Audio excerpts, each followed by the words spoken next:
I'm Chris Fagan's No.1 fan. My name is Beth and I'm also his mum. Be careful what you say, Mum, there'll be repercussions.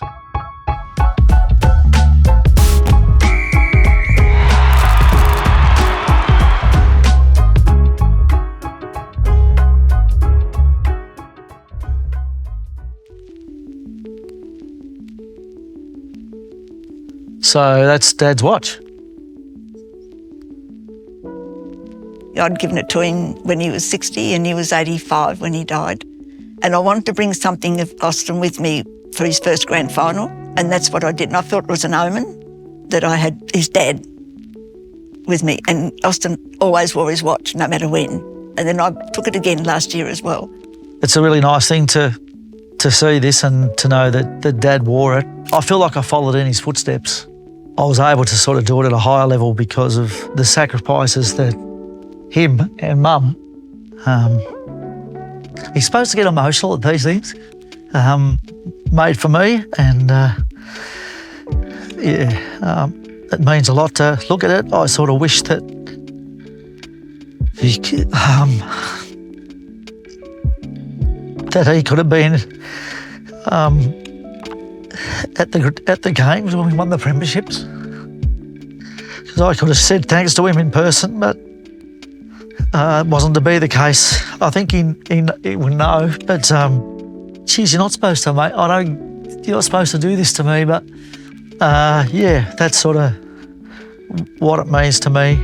He was just a great role model, a humble person, taught me good values, and I've been able to do what I've done because he's had such a strong influence on me. He always used to say to me, I'd love to see Chris win a grand final. He didn't see him win, but I'm sure he did. He would have been out of control if he had been there. Well, don't lose it, Mum. Hopefully we get to bring it again.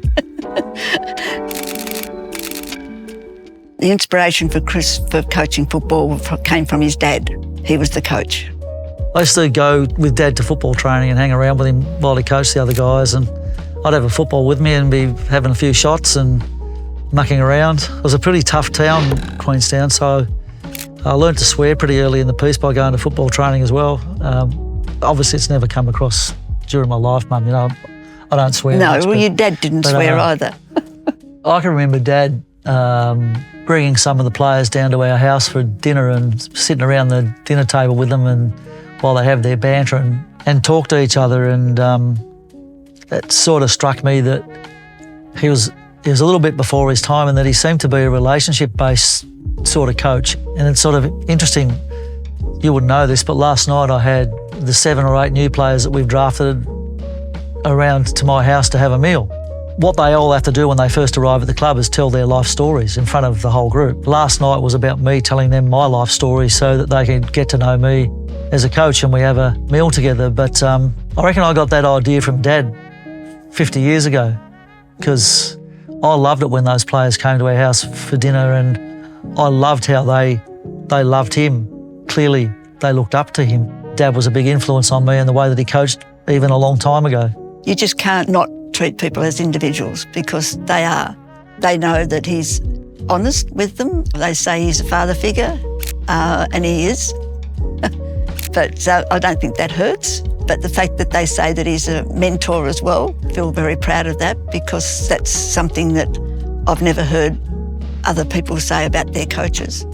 I'm just very proud of what he's achieved, and I get embarrassed sometimes when people say, oh, how good he is, because I don't want to say, yes, I know, you know, because I do know. But I'm very humble about it all. Chris was a very quiet boy. He was shy, but he was always determined, quietly determined to do things very correctly. And then as he got older, that just got bigger and bigger. Yeah, I think that's probably a fair description. It's sort of always been my way. If somebody tells me I can't do something, then I'll try my very best to prove them wrong. He was always a very loyal boy and honest, and you could always communicate with him. He was a great communicator, and I think that's how he's grown.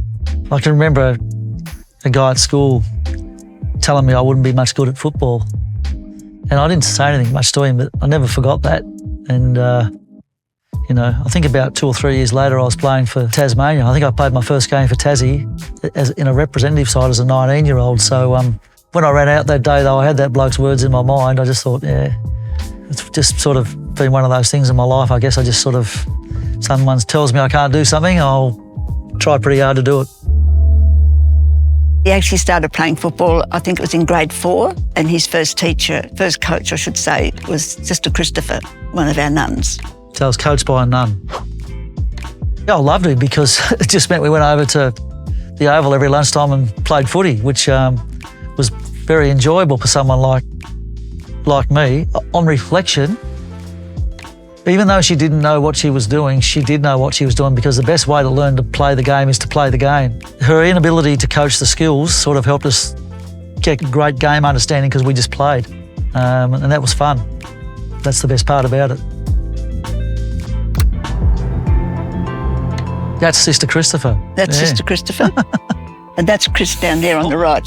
Yeah, she was tall. There's a lot of boys in that photo who went on to play footy at quite a high level in Tassie, which is unusual for a primary school team for that to happen, to be truthful. But I think I'm looking at it now, I reckon there's 5 boys there that went on to play footy in the highest competition in Tassie when they became adults, which is, when you think about it, one primary school team being able to produce that. And my reflection on that is that because we played so much football over lunchtime, those guys just learned how to play the game and were instinctively good at it. So, yeah, that's a good photo, that. That's for you to have a look at. Right. Just a little surprise. I coached a primary school representative team in a statewide carnival. I'd coached them the year before and we hadn't done so well, and I didn't think that I'd sort of built them together as a team as well as I should have. And so when I did the same job the next year, I just produced this little booklet as a bit of a memory of the experience. So I'm surprised you still got that. It's even got the team rules in the back of it. He's even given a coach's report, which everyone would have been hanging out for, I imagine. And he's done all the stats as well. Yeah, I did all the stats and player profiles and the team rules there on the last page, yeah. So some of those boys I still see every now and then. I remember they played awesome footy. I've done a lot of things in my career, but that's a really fond memory. When Chris started at the Lions, we were so excited for him. My husband and I used to talk about it a lot, but we knew that he'd had a big job to do, but we never ever doubted that he wouldn't achieve it, that he'd work his way through it. I was very excited to get an AFL coaching gig at the ripe old age of 55. Most people achieve that at a far younger age, but I must admit when I got up here, I wondered what the hell I'd gotten myself into. We knew he wouldn't let it beat him without a fight, yeah. We had to play the long game and there was a lot of work involved, a lot of culture building, a lot of recruiting of talented staff and talented players. And in the last few years, it's all come together. Mum was excited, I was scared.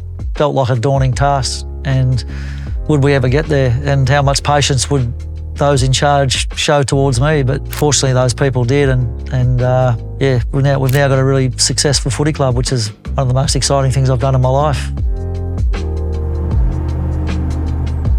That was the first premiership that he won. Yes, that was very emotional that day.